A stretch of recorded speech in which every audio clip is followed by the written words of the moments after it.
Welcome to another episode of Sage Real Stories. This episode is part of our Female Founders series where we're talking to female founders about their journeys, challenges, real struggles, and real successes together. And I'm so thrilled to be here with Linda Acevedo, another Linda. Linda is the founder and owner of Futura Egg Donation with offices in New York and Miami, helping parents domestically and internationally. She is spearheading an egg donor agency whose underlying goal is to support parents while empowering women.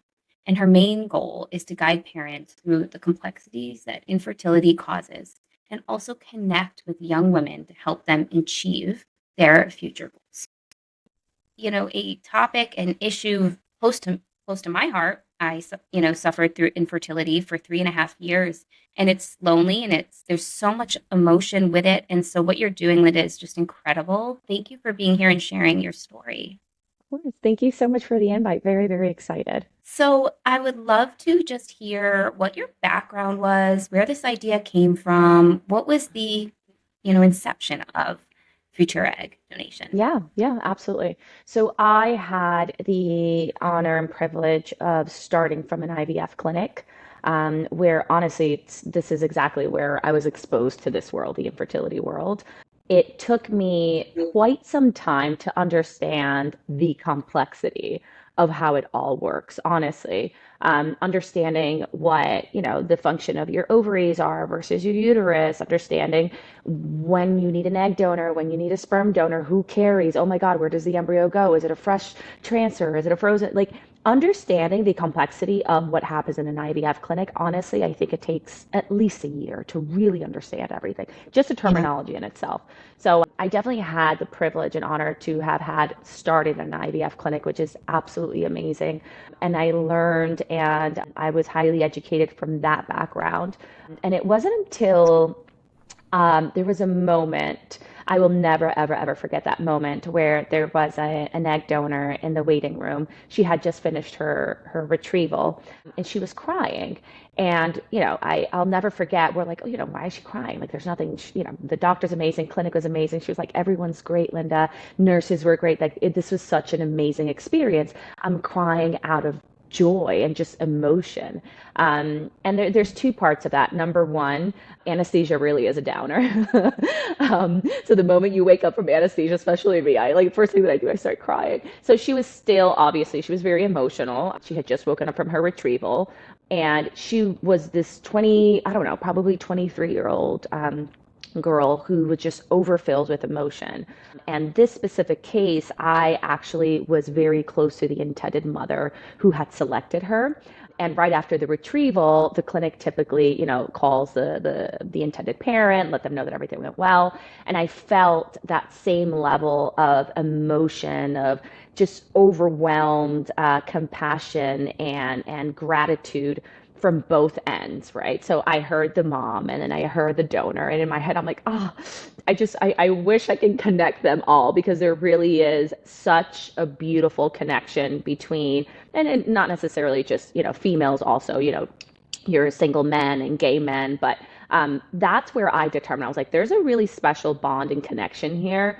I'd love to be able to create a space where they can both feel that connection or that support a little bit more. For listeners that may not know how this works, but Yeah. essentially what you're saying is that someone who's infertile can get eggs donated to them to be Hmm. used for their IVF journey from another woman. And so these women who are the donors are able to help women bear children that couldn't otherwise bear children, correct? Yeah. And so uh, before before I think these women didn't really know each other, didn't have the opportunity to connect. And your thought was, why not allow them to connect in this beautiful way? Exactly. And it doesn't necessarily mean some people do want to connect. So some women do, they do say like, Linda, I'd love to speak to her and tell her personally, thank you from the bottom of my heart, and vice versa, the donor. And then some people don't. However, I am that medium, right? Like I Mhm. am that person, that connection. Got it. the intended mother is trusting me to rely that emotion, that gratitude over to the donor. Awesome. And I do that. I do that, via a phone call, maybe via dinner, maybe coffee if she's local. Like I feel that emotion from the intended mother because she's expressing it to me. Mm. And I have the ability to basically give that to the donor and have her feel what the mom feels. So at times, yes, if there's the ability to connect, and that's great, and legally everyone agrees to that. There's different ways that you can go about egg donation and IVF, and it's definitely not an easy route. But I loved being able to be that medium between a parent and the donor, and being able to share that empathy, that compassion, that gratitude, the feeling. Like, I'll honestly, like, sometimes I cry, like when I call donors or I call parents, I cry out of emotion because it's like, this is exactly how the parent is feeling. The parent was just crying, and now I'm crying, and now the donor's crying. So just being able Yeah. to kind of bring everything full circle, I think, was very important. And that's where Futura really started, was Nice. being able to create that circle and that feeling, and understand that these are human beings. You have a story as an intended mother, and so does the donor. Like, we all have a story, right? So just being able to have everyone share their stories, share their emotions, their feelings, I think it's a beautiful, beautiful thing to be a part of. I love this. And I think in healthcare, I have a healthcare background for 20 years. I think there's not enough of this in so many different sectors. Not enough emphasis on Mm-hmm. the stories, the humanity, the compassion. It's, you know, you're coming here to get a treatment. Okay, here you go. It's transactional. But realizing that we are whole and we have all of these emotions, and those emotions affect our health equally as much as our physical ailments. Our mind and our heart and our soul, just feed into that well-being. Bringing these stories to the forefront and the humanity of it is incredible. I just love that. So you were working in a clinic Yeah. and you decided, I have this idea. I'm going to go out on my own. What did that process look like? Thankfully, like I said, having the knowledge and the experience helped significantly. It was a smooth transition, honestly, of me deciding, like, hey, I think I can do this. I have the proper experience and the connections and the great physicians that I work with and I still work with. And really, it was just a matter of kind of getting the word out there and letting, doctors and clinics know what I'm doing, what the vision is, my dedication, my tenacity. And, that goes a long way. And I think that ultimately physicians, they want to be, that's why they refer over. They want to be able to say, hey, Linda, here's Susie and Tom. Susie and Tom, this is Linda. Linda's going to hand hold you through the process. And not so much the process of like selecting an egg donor. Like, there are several cases where parents didn't even select one of my egg donors. But till this day, I get pictures of pregnancies, of ultrasounds, of baby pictures, of everything. So just really being able, like you mentioned, to add that human touch, that guidance, that, hey, you can talk to me. And you mentioned something very important here, Linda. When you're seeking medical treatment, most medical treatments of anything that you're doing, right? I don't know, say, someone's going through cancer, you're going through chemo, or typically the process, the treatment, the what next steps, there, most people discuss that, right? They talk about it with their partner, with their mom, with their siblings. These are, medical treatments. Maybe not everyone, but unfortunately with infertility, people don't really, women, specifically women, do not talk about it. And because there's still so Yeah, much stigma stigma. behind it, right? You can't, Yeah. if God forbid tomorrow you're diagnosed with something not related to fertility, you don't mind sharing, right? You tell someone, hey, I was diagnosed with an autoimmune disorder. Like, it's a topic of conversation versus infertility. These are not topics of conversations with Yeah. anyone. Yeah. And I get that. Like, having been through it, I remember feeling so ashamed. I was very ashamed that I was infertile. I was not a normal, healthy woman that could, easily bear children like all these other friends of mine that were just popping them out. And Yeah. I really felt like there was something wrong with me, Mhm. in my womanhood almost. So I think that's where this stigma probably stems from, and that, women are viewed as being able to bear children. And when that doesn't happen, yeah, it's there's a lot of shame around that. Yeah. But the Yeah. more we're open and the more we're talking about it, and you see so many women navigating this, Hmm. I knew nobody. I knew absolutely no one else that was infertile when I was going through it. And so I didn't have any examples of, well, she's great and they're great together and then look, like they're infertile and they went through this journey. So I think, you are really connecting in this way where it's not something shameful and that it's Hmm. beautiful. Hmm. So important. Hmm. So you somewhat seamlessly start this clinic on your Hmm. own. Did you have to rent a space? Logistically, how did you actually start? Yeah, yeah. So the beauty of COVID really was that I was able to start this remote. In essence, I really could be anywhere. We do have an office in New York and in Miami as well, but honestly, the majority of the clinics that we work with, the majority of clients that we work with, are not even in the areas, right? They're in Germany or Argentina or Spain or I don't know, Texas, and support really is a lot more virtual. So I have a lot of these calls all day, every day. And same thing with the donors. And basically, our job is to coordinate with the clinic that the parents are signed up with. So, say they're signed, the clinics, say the parents are in Spain, the clinic that they're working with is in Texas, and the donor is in New York.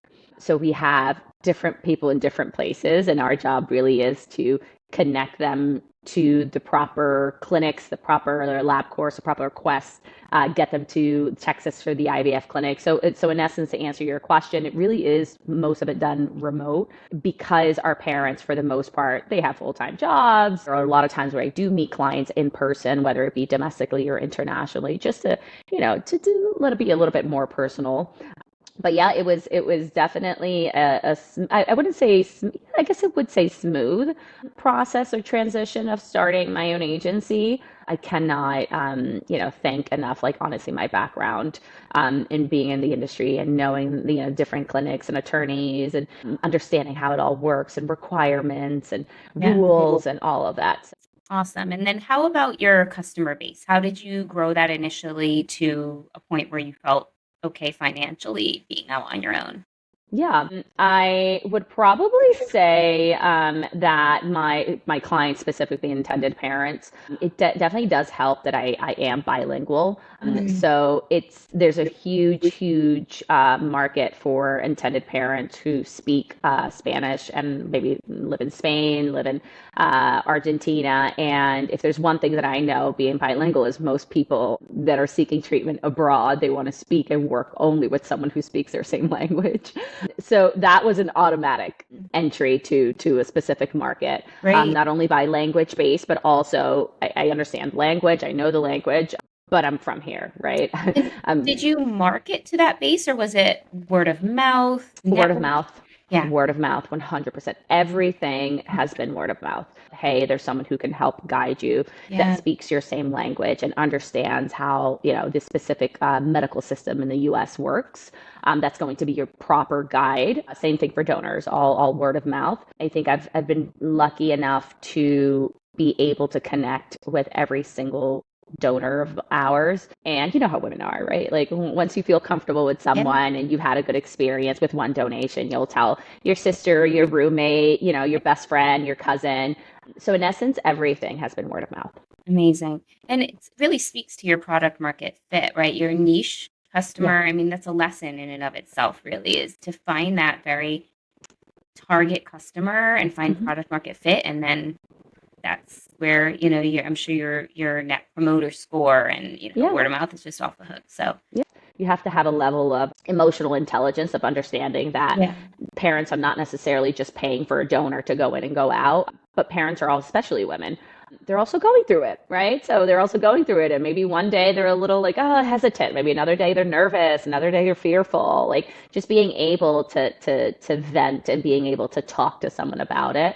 I think it's important. And same thing for the donors. The donors also, there will be a day where she's super emotional and she doesn't know if this is the right thing. And our job is again not to convince them, like to kind of like corner them and say, well, go. This is the only way for you to get a baby. No, this is a work in progress, and I want Mhm. everyone to feel comfortable and everyone to feel excited about the process. Love it. How long when did you found the company? Yeah, about 4 years ago. So during COVID, Oh, right. like Yeah. everyone else. And how have you grown and where do you see yourself going from here? Yeah. Yeah, that's a good Because I question. would imagine it sounds like you're the biggest value. How do you replicate I yourself to know. scale? I Or know what's it's your so plan there? difficult. It's so difficult. I think that one of the things that I have to pivot towards is finding not me, right? Because you can't replicate you, but at least being able, one of definitely my I would call it a superpower, is to be able to teach and implement values. If I'm able to do that, which I am, I do think that within the next, couple of years, that's where I need to pivot towards, is just being able to teach the values, teach the purpose, the higher purpose, right, of what we're doing and why we're doing it, and being able to find people that can carry that on.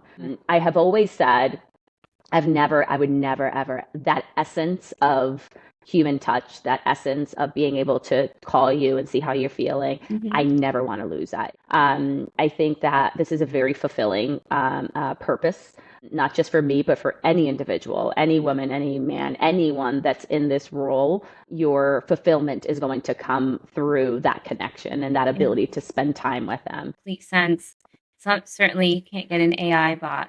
No, there's no way. I mean, they can, the AI could do so much. And honestly, you really do have to be up to speed with, what's going on with technology and like the new features. And that's fine, right? Like you Help your can, workflow and to help your yeah. And I process mean, even be our efficient. database, we have a feature where you can like scan your face or your picture and it tells you like, who's yeah, like your perfect fit. But I put myself in that position and I'm like, okay, if I needed an egg donor, I would never in a million. I need to talk about it. I need to hear what she's like. I need to hear her. I need connection because this is That's not just someone who's tan and has these same eyes or eyebrows or nose. I need something else that AI can't really tell me. and that's your secret sauce. I mean, that Yeah, is it, right? yeah, That's your big value, and it's clearly working. yeah. So, what's been the greatest challenge personally, Mhm. as well as perhaps for the business Yeah, that you've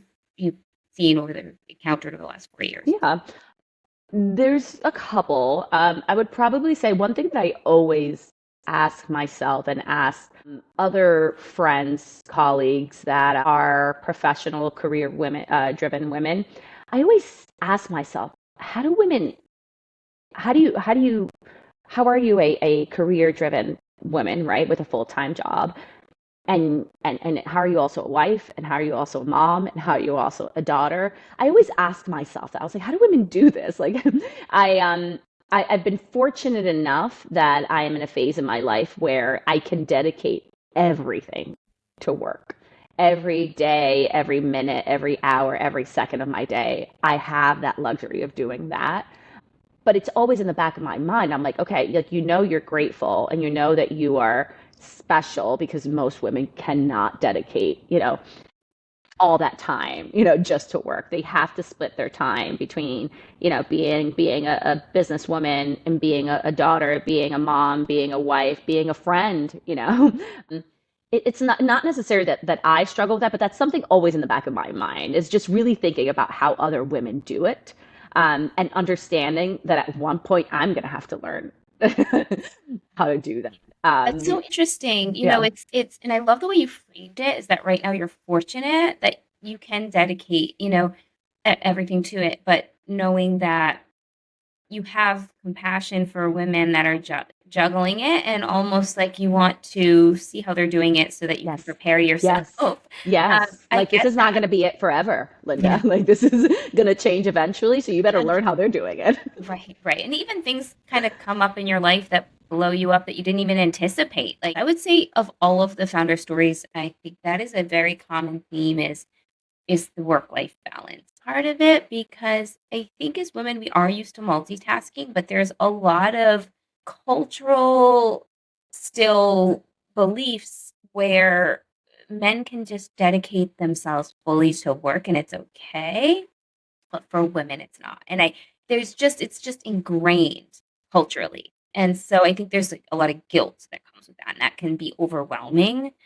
How about for your business? What's been the biggest challenge in growing a business from the ground up and maintaining it? And I definitely, yeah, I believe in a very in like the Six Sigma lean processes. So I would probably say when it comes to work and processes and workflows and, how many employees you have and how many clients, what's coming in for revenue. I think for that, I've had a good eye, a good sense. I would probably say there would be two things. And I always talk about this. One of them being a single founder and owner versus a partner. I think that is has been one of the biggest challenges because I do think that we have all the answers to everything in life, not just work, but sometimes you have to talk it out, right? So most people who have businesses, they have a partner that they can just call and say like, hey, this is what's going on. The other partner's going to be like, okay, well, this is what you're going to do. And I think that we all have the answers to everything. I have the answers to what I'm going to do next. But sometimes I need to talk it out, and it's a lot more difficult to talk it out on your own than if you had a partner you could just call or have a meeting and say, okay, this is what's going on. This is what we, so I think that that's probably one of the most difficult challenges in business for me specifically, or just anyone who's a single founder and owner of any business. Yeah. That And resonates with me completely. yeah, very, very, it's a huge, huge challenge, but you kind of learn to go with it. Like, I'm at a point now where I'm comfortable in being the only like owner and founder of the business. Is there anyone you do lean on? Like, who is your biggest support for those days where you Oh just need my to even God. vent, perhaps? It really varies. I think I have really good mentors. I talk about my mentors all the time. So number one, my mentors, and I probably say there's probably three or four. And then personally, I have amazing. I was thinking about that the other day. My friends, like my personal like friends who know me, are also very very successful, career driven women who they're not in this industry per se. But they have a good head on their shoulders. So I would probably say a good mix of mentors of people who are in the industry and also personal, strong, career driven women that are my own personal friends that are able to say like, okay, let's put our thinking cap on. This is what you're going to do next. I love that. That's Mhm. awesome. Yeah. What do you count as your greatest win or success of your journey? Like when you kind of sit with yourself and have that smile come over you thinking about what you've done, what is it that comes to mind? Yeah. The first thing that comes to mind are definitely the babies. When you see pictures of, once the babies are born, it's just, there's nothing that compares to that, honestly. There's really like that ultimate, hey, Linda, he was born today, 8 pounds. Like I cry every single time. I cry seeing pictures. I cry reading the email. Sometimes I can't read the email because maybe I have like a super busy day and I want to dedicate, 5 minutes to that email and not just read it, be like, oh, she's pregnant. Okay, congrats. No, like I think it's such a special moment when the babies are born. So I would say that's for sure my greatest win is seeing the actual end result, which are the babies. And then on the other token is just building amazing connections with the donors. They're me when I was 22, right? They just got an internship, they just got a job. So I would say from the parents and being able to see that happiness that a baby brings into their life, and then from the donors end, seeing how they just transition to different milestones of their lives, right? With school, with internships, with jobs, with maybe they're trying to get into med school, maybe or their partner, or their romantic partner. So just being able to see how you evolve and the happiness that different things bring different people, I think definitely are like the biggest wins for me. Incredible. Again, bringing that human, part of the stories to light, and it clearly is just something that's very deep within you and Mhm. Yeah. beautiful. And what is something that you have learned along the way that you know now about owning and starting a business that you wish you knew at the very start? Yeah. Um, so when you're in business school, one of the first things that they do is they do the Myers-Briggs. Was it Briggs Myers? I Mm, forgot. And yeah, what your personality is like, and then you build mhm. teams, and then based on that team, you're giving your case studies and whatnot. So I'm a driver, right? So I am like full force. Let's move forward. as quickly, as strongly as we possibly can. That's my personality in general, and that's also how I have always viewed work and career. Mhm. Is this is what I want to do? How am I going to do it? And and I can list A through Z how I'm going to get that forward, moving forward. But one of the things that I've learned throughout the past couple of, or not just with my business, but just in life in general, that it's okay to be a driver, and I think that's good to like kind of get things rolling. But there are a lot of times where I do need to sit down and just like breathe a little bit and maybe just use my intuition. Um, and understanding what feels right, what doesn't feel right. I don't always have to be going 100 miles per hour. There Yeah. are times where I can slow down, slow down my gears and go down to 40 miles per hour. Mhm. So I would say that I didn't know that then, but it was great because that's what I needed at the beginning, right? And now I know that you can't always be the driver, where you have to learn. And again, when you have partners, maybe you're the driver, but then my partner, is the empathetic one. So just learning how to be different, I guess, personalities or have different like talents and understand that not everything has to always go like at full force. And why not? So what's the downside of that? Is it burnout? Is it that you miss kind of the intuitive part You where miss, Mm, yeah. It becomes mundane. It becomes you become obsessive. and If maybe things aren't going at 100 miles per hour, maybe they're going at 98, you start freaking out, because you want it to be at 100. So I would probably say that you don't get to tap in too much in your intuition. And I think that human beings, especially women, I mean, we have this beautiful, beautiful power and talent of our intuition. And I think that when yeah. you're able to mix your talent of being a driver and being because I'm a very practical person, when you can mix that with your gift of being a woman and using your intuition, I think that's the perfect formula. I love that. And it's like, otherwise you may miss the forest, the trees, you may miss some big ideas because you're just focused on, go, go, go. Yeah. And Or you just I don't enjoy life.